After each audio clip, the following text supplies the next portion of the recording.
Seorang pengantin matanya berwarna hitam tersenyum ke kamera viral di media sosial.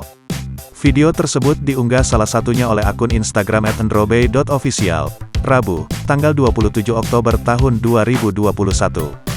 Dalam video yang berdurasi 7 detik tersebut, memperlihatkan seorang pengantin yang tengah duduk. Pengantin tersebut mengenakan gaun berwarna kuning kemasan.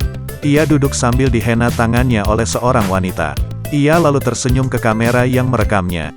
Pada video disematkan tulisan disertai emotikon candaan. Dijamin kabur para undangan kalau malam hari, tulisnya. Sontak video tersebut menuai beragam komentar dari warganet. Ada yang mengatakan jika video tersebut mengenakan filter mata hitam yang tersedia di aplikasi Instagram. Ada pula netizen yang merasa lucu dengan hasil riasan pengantin wanita tersebut.